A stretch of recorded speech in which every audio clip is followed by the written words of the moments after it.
Ramai orang tak tahu 3 serangkai ni boleh bawa maut kalau tak dirawat. 3 serangkai ni apa?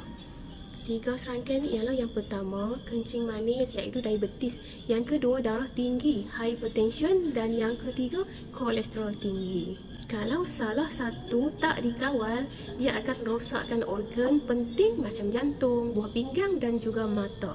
Kalau ketiga-tiga datang sekali, boleh jadi punca strok, serangan jantung, lumpuh ataupun kematian mengejut. Ramai yang menyesal bila dah terlambat. Bila dah terlantar baru nak mula cari penawar, tapi masa tu badan dah tak kuat. Tapi anda masih ada peluang. Jangan tunggu terlantar baru nak jaga kesihatan.